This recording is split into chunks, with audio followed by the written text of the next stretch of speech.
Hello friends, ಇವತ್ತಿನ ದಿವಸ ನಾವು 8ನೇ ತರಗತಿಯ ಗಣಿತ ಪಠ್ಯಪುಸ್ತಕದ ಒಂದು ಚರಾಕ್ಷರವುಳ್ಳ ರೇಖಾತ್ಮಕ ಸಮೀಕರಣಗಳು ಈ ಪಾಠದ ಲೆಕ್ಕಗಳನ್ನ ಬಿಡಿಸ್ತಾ ಇದ್ದೀವಿ. ಪ್ರಶ್ನೆ ಹೀಗಿದೆ ನೋಡಿ: ಕೆಳಗಿನ ಸಮೀಕರಣಗಳನ್ನು ಬಿಡಿಸಿ ನಿಮ್ಮ ಉತ್ತರಗಳನ್ನ ಪರೀಕ್ಷಿಸಿ. ಹಾಗಾದ್ರೆ ಇಲ್ಲಿ ಕೊಟ್ಟಂತ ಸಮೀಕರಣಗಳನ್ನ ಬಿಡಿಸಬೇಕಾಗಿದೆ. ಅಂದ್ರೆ ಇಲ್ಲಿ ಚರಾಕ್ಷರವನ್ನು ಕೊಟ್ಟಿದ್ದಾರೆ, ಚರಾಕ್ಷರಗಳ ಬೆಲೆಯನ್ನ ಕಂಡುಹಿಡಿದು ಆಮೇಲೆ ಆ ಉತ್ತರ ಸರಿ ಇದೆಯೋ ತಪ್ಪಿದೆಯೋ ಅಂತೇಳಿ ಪರೀಕ್ಷೆ ಮಾಡಬೇಕಾಗಿದೆ. ಮೊದಲನೇದಾಗಿ ನಾವು ಚರಾಕ್ಷರವನ್ನ ಕಂಡುಹಿಡಿಯೋಣ. ಪ್ರಶ್ನೆ ಹೇಗಿದೆ ನೋಡಿ: 5x ಪ್ಲಸ್ 9 5 ಪ್ಲಸ್ 3x. ಹಾಗಾದ್ರೆ ಇದು ಒಂದು ಬೀಜ ಪದ, ಇದು ಒಂದು ಬೀಜ ಪದ, ಇದು ಒಂದು ಸಂಖ್ಯೆ, ಇದು ಒಂದು ಸಂಖ್ಯೆ. ಬೀಜ ಪದಗಳನ್ನ ಒಂದ್ ಕಡೆ ಬರ್ಕೊಳ್ಳೋಣ, ಸಂಖ್ಯೆಗಳನ್ನ ಒಂದ್ ಕಡೆ ಬರ್ಕೊಳ್ಳೋಣ.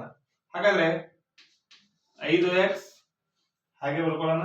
ಈಗ ಬಲಭಾಗದಲ್ಲಿರುವಂತ 3x ಅನ್ನ ಎಡಭಾಗಕ್ಕೆ ತೆಗೆದುಕೊಂಡು ಬಂದಾಗ ಮೈನಸ್ 3x ಅಂತೇಳಿ ಬರೀಬಹುದು. ಅದೇ ರೀತಿಯಲ್ಲಿ ಸಮ ಚಿಹ್ನೆಯ ಮುಂದೆ ಏನಿದೆ 5 ಇದೆ. ಈಗ ಎಡಭಾಗದಲ್ಲಿರುವಂತ ಸಂಖ್ಯೆ ಪ್ಲಸ್ 9, ಇದು ಬಲಭಾಗಕ್ಕೆ ಹೋದಾಗ ಮೈನಸ್ 9 ಆಗ್ತಾ ಇದೆ. ಅಂದ್ರೆ ಪ್ಲಸ್ ಇದ್ದದ್ದು ಮೈನಸ್ ಚಿಹ್ನೆಯಾಗಿ ಚೇಂಜ್ ಆಗ್ತಾ ಇದೆ. ಅದೇ ರೀತಿಯಲ್ಲಿ ಪ್ಲಸ್ 3x ಇದ್ದದ್ದು ಎಡಭಾಗಕ್ಕೆ ಬಂದಾಗ ಮೈನಸ್ 3 ಆಗ್ತಾ ಇದೆ. ಈಗ 5x ಅಲ್ಲಿ 3x ಅನ್ನ ಕಳೆದಾಗ 2x ಬರ್ತಾ ಇದೆ. ಅದೇ ರೀತಿಯಲ್ಲಿ ಇಲ್ಲಿ 5ರಲ್ಲಿ 9 ಕಳೆಯಕ್ ಬರಲ್ಲ. ಹಾಗಾದ್ರೆ 9ರಲ್ಲಿ 5 ಕಳೆದಾಗ 4 ಬರ್ತಾ ಇದೆ. ದೊಡ್ಡ ಸಂಖ್ಯೆ ಹಿಂದಿನ ಚಿಹ್ನೆ ಮೈನಸ್. ಈಗ ನೋಡಿ ನಮಗೇನ್ ಬೇಕಾಗಿದೆ? x ಬೇಕಾಗಿದೆ. ಹಾಗಾದ್ರೆ x ಬೆಲೆ ಬೇಕಾದಾಗ ಮೈನಸ್ 4 ಹಾಗೆ ಬರ್ಕೊಳ್ಳೋಣ. ಇಲ್ಲಿ 2x ಅಂದ್ರೆ 2 ಗುಣಿಸು x. ಹಾಗಾದ್ರೆ ಇದು ಬಲಭಾಗಕ್ಕೆ ಹೋದಾಗ ಏನಾಗ್ತಾ ಇದೆ? ಭಾಗಾಕಾರ ಆಗ್ತಾ ಇದೆ. 2 ಒಂದ್ಲೆ 2 2ಲೆ, ಹಾಗಾಗಿ ಎಷ್ಟು ಬರ್ತಾ ಇದೆ? ಮೈನಸ್ 2. ಆದ್ದರಿಂದ x ಮೈನಸ್ 2 ಅಂತೇಳಿ ಕಂಡುಹಿಡಿದಿದ್ದೀವಿ. ಈಗ ನಾವು ಏನ್ ಮಾಡಿದ್ವಿ ಅಂದ್ರೆ x ಬೆಲೆಯನ್ನ ಕಂಡುಹಿಡಿದ್ವಿ. ಆದ್ರೆ ಅವ್ರು ಏನಂತ ಅಂದ್ರೆ ನಿಮ್ಮ ಉತ್ತರಗಳನ್ನ ಪರೀಕ್ಷಿಸಿ, ಈ ಬಂದಂತ ಉತ್ತರಗಳನ್ನ ಸರಿ ಐತೋ ಇಲ್ಲೋ ಅಂತೇಳಿ ಪರೀಕ್ಷೆ ಮಾಡಬೇಕಾಗಿದೆ. ಹೇಗಂದ್ರೆ ಈ x ಮೈನಸ್ 2 ಈ ಸಮೀಕರಣದಲ್ಲಿ ತುಂಬಿಬಿಡೋಣ. ಹಾಗಾದ್ರೆ ಅದಕ್ಕೆ ನಾವು ಏನಂತ ಅಂದ್ರೆ ತಾಳೆ ನೋಡುವುದು. ಅದಕ್ಕೆ ಏನಂತ ಕೇಳ್ತೀವಿ? ತಾಳೆ ನೋಡುವುದು. ಯಾವ ರೀತಿ ಅಂದಾಗ ಈ ಸಮೀಕರಣವನ್ನು ಮೊದಲು ಬರ್ಕೊಳ್ಳೋಣ. 5x ಅಂದ್ರೆ 5 ಗುಣಿಸು x, ಹೌದಾ? ಪ್ಲಸ್ 9 5 ಪ್ಲಸ್ 3x ಅಂದ್ರೆ 3 ಗುಣಿಸು x ಅಂತೇಳಿ ಬರ್ಕೊಳ್ಳೋಣ. ಈಗ ಈ x ದಲ್ಲಿ ಈ x ಬೆಲೆಯನ್ನ ತುಂಬೋಣ. 5 ಗುಣಿಸು ಮೈನಸ್ 2, ಹೌದಾ? ಪ್ಲಸ್ 9 5 ಗುಣಿಸು ಪ್ಲಸ್ ಇದೆಯಲ್ಲ, ಪ್ಲಸ್ ಬ್ರಾಕೆಟ್ ನಲ್ಲಿ 3 ಗುಣಿಸು x ಅಂದ್ರೆ ಮೈನಸ್ 1 ಅಂತೇಳಿ, ಸಾರಿ, x ಅಂದ್ರೆ ಮೈನಸ್ 2, ಇಲ್ಲಿ x ಅಂದ್ರೆ ಮೈನಸ್ 2. ಈ ರೀತಿ ಬರ್ಕೋಣ. ಈಗ ಫಸ್ಟ್ ಬ್ರಾಕೆಟ್ ಅನ್ನ ಬಿಡಿಸೋಣ.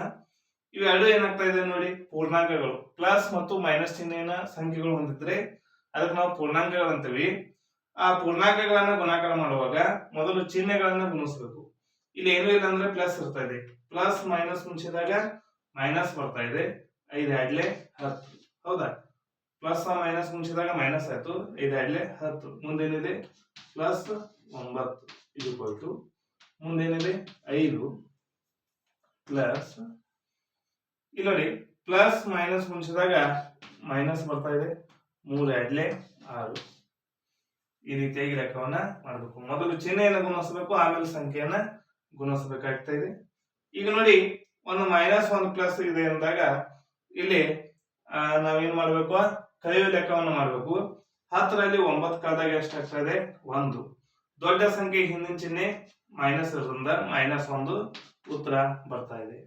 ಇಲ್ಲಿ ನೋಡಿ ಇದು ಕೂಡ ಪ್ಲಸ್ 5, ಇಲ್ಲೇನಿದೆ? ಮೈನಸ್ ಇದೆ. ಹಾಗಾದ್ರೆ ಇಲ್ಲಿ ಏನೂ ಇಲ್ಲ ಅಂದ್ರೆ ಪ್ಲಸ್ ಇರ್ತಾ ಇದೆ. ನಾ ಅದನ್ನ ಕೂಡಿಸ್ಬೇಕಾಗಿದೆ. ಹಾಗಾದ್ರೆ ಪ್ಲಸ್ ಮೈನಸ್ ಇದು ಕೂಡ ಏನಾಗಿದೆ? ಈ ರೀತಿಯಲ್ಲಿ ಒಂದು ಪ್ಲಸ್ ಇದೆ, ಒಂದು ಮೈನಸ್ ಇದೆ. ಹಾಗಾದ್ರೆ ಪ್ಲಸ್ ಮೈನಸ್ ಈ ರೀತಿಯಲ್ಲಿ ಇದ್ದಾಗ ಅದು ಕೂಡ ಏನಾಗ್ತಾ ಇದೆ? ಕಳೆಯುವ ಲೆಕ್ಕ ಈಗ ದೊಡ್ಡ ಸಂಖ್ಯೆ ಯಾವುದು 6. 6ರಲ್ಲಿ 5 ಕಳೆಯೋಣ 1 ಬಂತು. ದೊಡ್ಡ ಸಂಖ್ಯೆ ಹಿಂದಿನ ಚಿಹ್ನೆ ಮೈನಸ್ ಇದೆ. ಹಾಗಾಗಿ LHS is equal to RHS ಅಂದ್ರೆ ಎಡಭಾಗ is equal to ಬಲಭಾಗ, ಎರಡು ಕಡೆ ಏನಾಗಿದೆ ಸಮನಾದಂತ ಉತ್ತರ ಬರ್ತಾ ಇದೆ. ಹೌದಾ? ಈ ರೀತಿಯಾಗಿ ಬಂದಾಗ ನಾವು ಕಂಡಿಡಿದಂತ x is equal to -2 ಅನ್ನುವಂತ ಉತ್ತರ ಸರಿಯಾಗಿದೆ ಅಂತೇಳಿ ನಾವು ತಿಳ್ಕೋಬಹುದು. ನೋಡಿ ಫ್ರೆಂಡ್ಸ್, ಇವತ್ತಿನ ದಿವಸ ನಾವು 3ನೇ ಲೆಕ್ಕವನ್ನು ಬಿಡಿಸಿದ್ದೇವೆ. ಮುಂದಿನ ವಿಡಿಯೋದಲ್ಲಿ 4ನೇ ಲೆಕ್ಕವನ್ನು ಬಿಡಿಸಲಿದ್ದೇವೆ. ಆ ವಿಡಿಯೋಗಳನ್ನು ಕೂಡ ನೀವು ನೋಡಿ ನಮಗೆ ಪ್ರೋತ್ಸಾಹವನ್ನು ನೀಡಿ ಅಂತ ಹೇಳ್ತಾ, ಈ ವಿಡಿಯೋ ನಿಮ್ಗೆ ಇಷ್ಟ ಆಗಿದ್ರೆ ಲೈಕ್ ಮಾಡಿ, ಶೇರ್ ಮಾಡಿ, ಸಬ್ಸ್ಕ್ರೈಬ್ ಆಗಿರಿ. ಹೀಗೆ ನಮ್ಮ ಯೂಟ್ಯೂಬ್ ಚಾನಲ್ ಎಲ್ಲ ವಿಡಿಯೋಗಳನ್ನ ನೋಡ್ತಾ ಇರಿ. Thank you.